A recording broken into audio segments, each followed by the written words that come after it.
Hola a todos. Hoy vamos a tratar un tema muy importante en el cristianismo. Es un tema muy polémico y el tema es el pecado. Vamos primero a la concepción popular de lo que es el pecado. Las personas dicen que el pecado es aquello que no le gusta a Dios, aquello que aborrece a Dios, aquello que no está bien. Pecado es todo lo que nos aleja de Dios. Bueno, y de hecho tienen algo de razón. El pecado en ninguna forma es justificable. Pero, ¿de dónde viene el pecado realmente? Etimológicamente, ¿de dónde viene la palabra? La palabra pecado tiene una etimología que nos acerca a errar al blanco, fallar al blanco. O sea, tienes un blanco, un objetivo y fallas a ese objetivo. ¿Sí? Recordemos que mucha de la simbología que maneja la Biblia, tanto en el Antiguo Testamento como en el Nuevo Testamento, tienen que ver con las costumbres de la época. Eran costumbres primitivas, muy relacionadas con la agricultura, muy relacionadas con la ganadería y también con el hecho de salir a cazar. Tiene que ver con guerras, ¿verdad? Porque los pueblos primitivos guerreaban muchísimo los territorios y por eso muchos de los símbolos que encontramos en la Biblia tienen que ver con la guerra. Pero ¿qué no es pecado? No es pecado un conjunto de normas escritas 1, 2, 3, 4, 5 de la manera escuelera.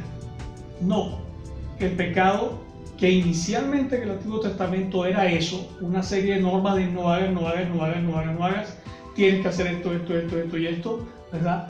Se cambió completamente cuando Jesús vino.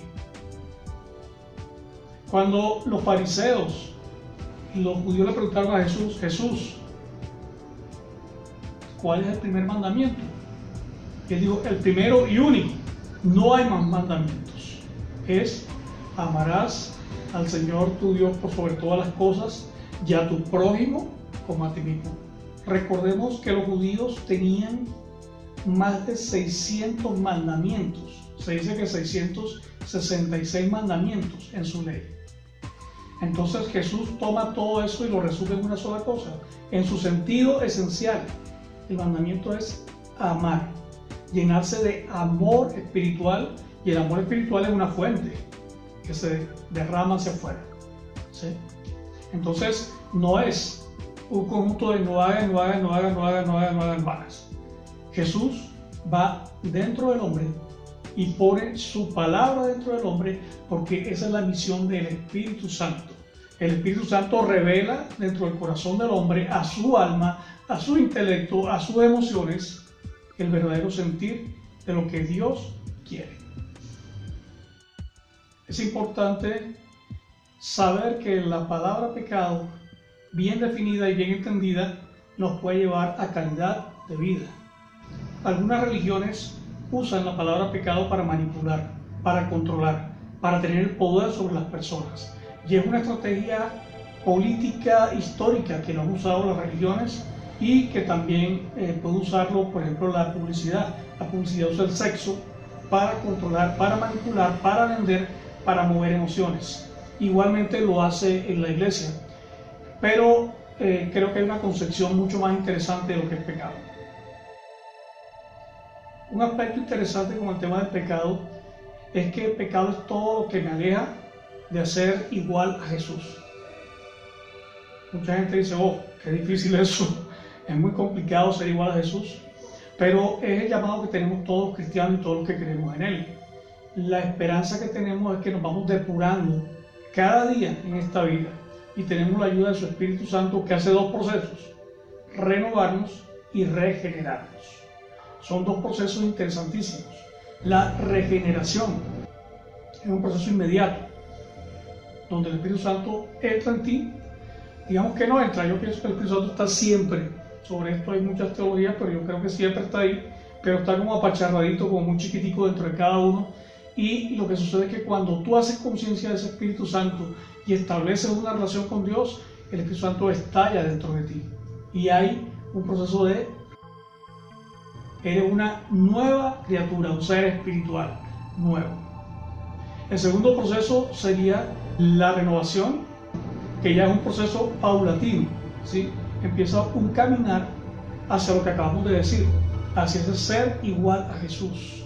Ahora, no se trata de llevar manta, no se trata de poder hacer las cosas exactas que Jesús hizo, ni de copiar la forma del pueblo primitivo en el cual él vivió.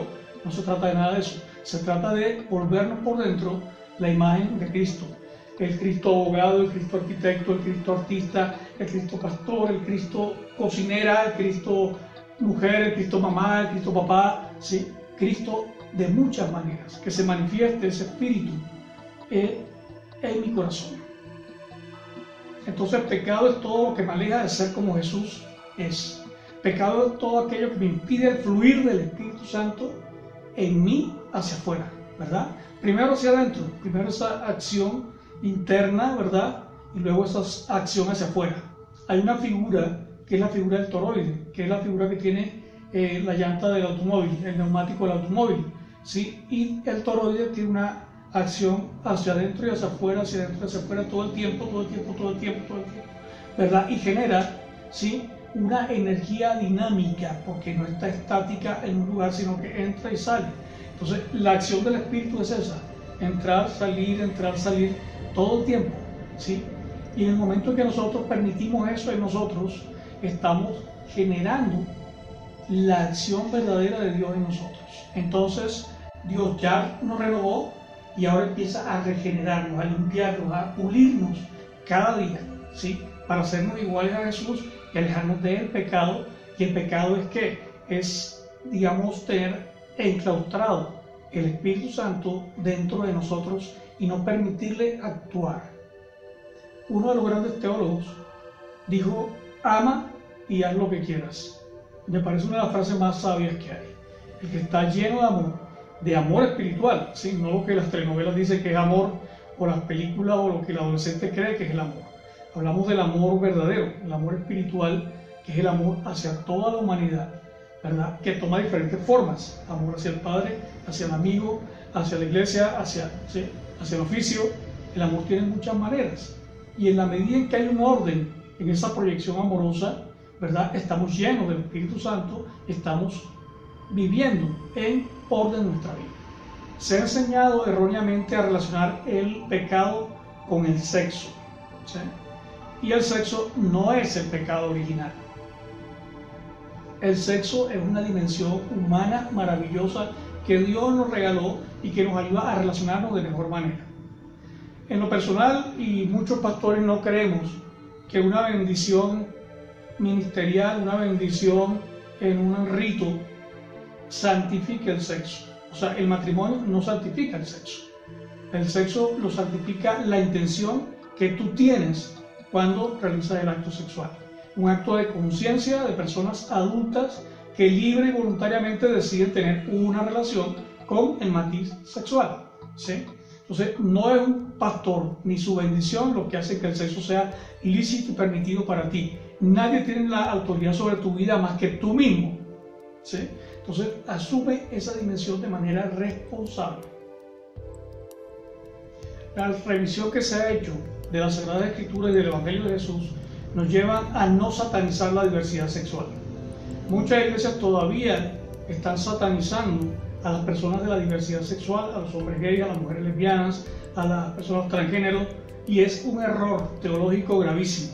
El verdadero Evangelio de Jesús no tiene un matiz sexual tan fuerte como quieren hacerlo creer. Volvemos a lo que habíamos dicho hace un rato. Muchas veces la publicidad, muchas veces las religiones usan el sexo para manipular, para tener el control sobre las personas a través de la culpa, ¿sí? Y resulta que Jesús no vino a hablar de sexo, Él vino a hablar de amor. Si hay amor, está la presencia del Espíritu Santo en las personas. Y hablamos del amor verdadero, el amor espiritual, el amor que entrega hacia el otro. Una definición muy interesante de amor es desear y procurar activamente el bienestar de la otra persona. Desear y procurar activamente el bienestar de la otra persona. Eso es amor. Es una decisión de la voluntad Y no solamente intervienen las emociones ahí, aunque obviamente las emociones pueden estar implicadas y deben estar implicadas en eso, aunque no siempre. Jesús nos dice, ama a tu enemigo. La persona que te está haciendo daño, muchas veces no la vas a querer, no la vas a desear, no quieres que esté cerca de ti, y eso es normal, pero puedes desearle y procurarle el bien a esa persona. Ese es el amor que Jesús enseñó.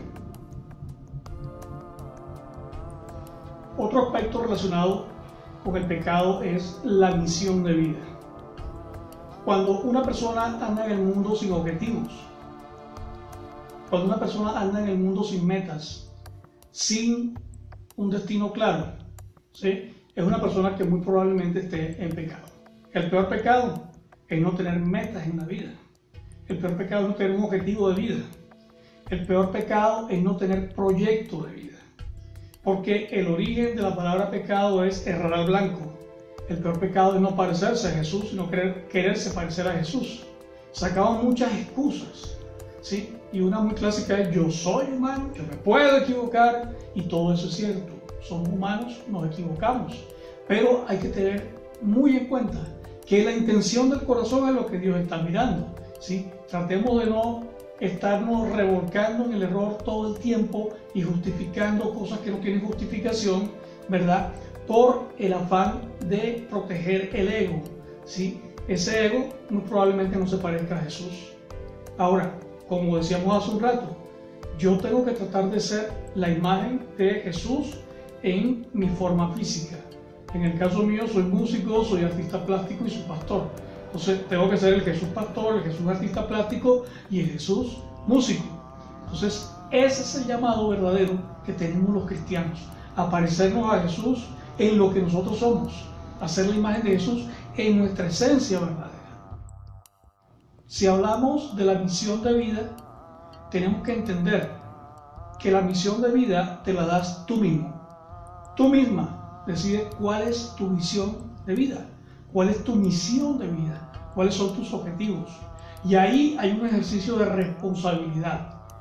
Nosotros somos muy dados como humanos a justificarnos detrás del no puedo, detrás del no tengo las fuerzas, o detrás del no me van a dejar, o mis conflictos y mis traumas no me dejan actuar, no me dejan lograr lo que quiero, no me dejan hacer, no me dejan moverme. Son solo excusas. Tú estás llamado, y el llamado que Dios te hace es a definir lo que tú quieres de la vida y luchar por eso. Ahí sí saldría el tema de la lucha, porque la lucha no es afuera, no es contra carne y sangre, como dice la palabra, es adentro. Tu lucha es contra ti mismo, contra aquello que te ata y te limita. Nosotros necesitamos empoderarnos, porque Jesús nos dio un poder muy especial. Jesús dijo que éramos imagen y semejanza de Dios, pequeños dioses. Y no estoy diciendo una herejía, lo dijo Jesús repitiendo algo que está escrito en los Salmos: ustedes son dioses. Pues no somos el Dios del universo, pero si somos hijos de Dios, tenemos la esencia de Dios, tenemos mucho del poder de Dios en nosotros, cada quien en un radio de acción pues diferente, pero ese poder que hay en nosotros tenemos que usarlo para construir nuestro proyecto de vida. La invitación que te hago hoy es a construir tu proyecto de vida, a que tú construyas lo que tú quieres sin tantas excusas. Todo en la vida empezó con una pequeña intención, ¿sí? Todo, absolutamente todo. Un hombre como Leonardo da Vinci quería hacer una nave que se moviera por debajo de las aguas, una nave que volara, ¿verdad? Y aportó muchos inventos, y bicicletas y muchas cosas que él pudo inventarse. Lo hizo porque tenía una intención y luego se puso a trabajar, ¿sí? Pero todo inicialmente es una pequeña intención. Otro pecado que cometemos es no proyectar la energía que hay en nosotros, el poder que hay en nosotros. Dice la palabra que si podemos hacer lo bueno y no lo hacemos, nos es contado como pecado.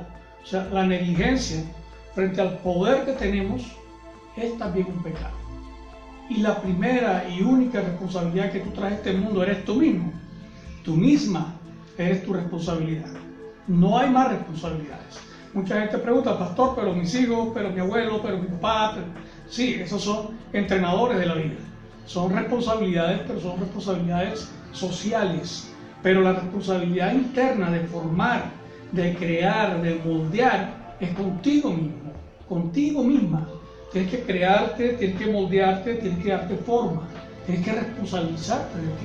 Y una responsabilidad inmensa es cuidar la paz propia, cuidar tu propia paz, cuidar tu propio ambiente, generarte un ambiente propicio para la paz y empezar a construir a Jesús dentro de ti con todo el poder, con toda la santidad, con todo lo que Él tiene. Que cada día las características de Jesús se manifiesten en tu vida. Esa es tu tarea. Entonces, una forma de pecado es no ejercer el poder que tenemos. Ahora, el poder también tiene que ejercerse hacia adentro. Siempre que hablamos de poder creemos que es hacia afuera. Y el poder esencialmente tiene que ser hacia adentro, hacia el autocontrol, hacia el dirigirme yo mismo, ¿sí? Yo misma, hacia donde quiero ir, ponerme límites, porque tanto la mente como las emociones son muy mentirosas y muy traidoras.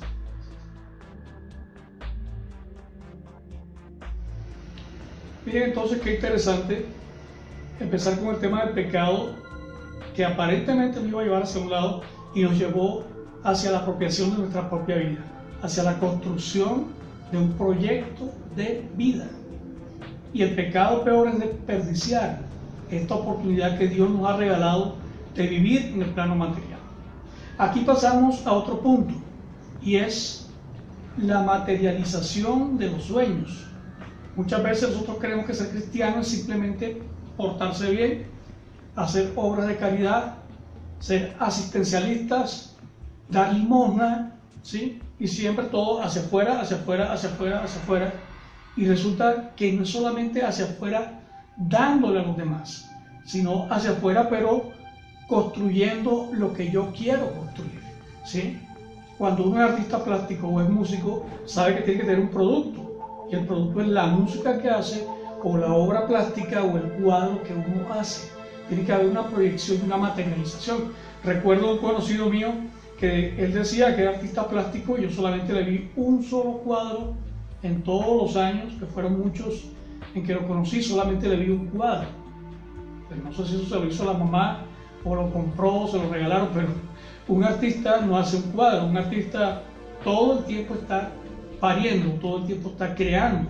Lo mismo un músico, ¿sí? Entonces nosotros tenemos que materializar toda esa fe, toda esa proyección interior, toda esa energía interior tiene que volcarse en el mundo exterior para beneficio propio. Ahora, no siempre el beneficio propio es tener una propiedad, un carro, una casa, ¿sí? O una iglesia. El beneficio propio tiene que ver con la satisfacción interior que te da el cumplir tu misión de vida, ¿sí? Entonces, el pecado tiene que ver con no cumplir con tu misión de vida, que no te la impone nadie, ¿sí? Dios no te la impuso, tú la descubres, tú la decidiste, y las evidencias son que te hacen sentir bien, que eres reconocido exteriormente por las personas o por el medio donde tú estás, ¿verdad? Y esas evidencias materiales, físicas, que evidencian que tú estás sintonizado con tu misión de vida. Tú puedes estar en este momento en cualquier etapa de la vida, y muchos están en la situación de víctimas, y son víctimas de su propio paradigma, de sus propias creencias. Tienen que salir de ahí y caminar del huerfanito, el arquetipo del huerfanito o la víctima, hasta llegar hasta el emperador de tu propia vida, ¿sí? No es emperador de la vida ajena, es emperador de tu propia vida. Mucha gente tiene como meta tener una panadería, por ejemplo, es una buena meta, ¿sí? Y son emperadores de sus circunstancias porque su sueño, su meta, su objetivo lo alcanzaron. Entonces tienes que trascender de esa dinámica de orfandad que es absurda, porque todos tenemos un poder espiritual divino en nosotros, hasta llegar a ser emperador de tus circunstancias y de tu vida. aprovechar esta existencia, aprovechar este plano material que es tan hermoso para construir lo que tú quieras construir en tu vida. El mensaje que yo quiero dejar en ti es que el pecado es desaprovechar el poder de Dios en ti. El pecado es no parecerte a Jesús. Muchas personas creen que parecerse a Jesús es una obligación. No, es la mejor opción, no una obligación. La mejor opción es parecerse a Jesús, porque eso te trae paz, eso armoniza tu entorno, ¿verdad? Eso te conecta con lo eterno. Algún día nos vamos a ir de aquí, algún día vamos a morir. ¿Y qué va a pasar si no estás preparado? Mucha gente está aferrada a este plano y la ley de este plano, la ley natural, es que vamos a morir un día. Pero es interesante que tú aproveches esta experiencia y que puedas conectarte desde acá, porque hay una conexión posible, hay una puerta que se puede abrir hacia lo espiritual y lo eterno. Entonces aprovecha esta existencia para quitar esa cáscara, esa dureza, eso que te envuelve y que te aleja de conectarte con Dios y ser como Jesús fue.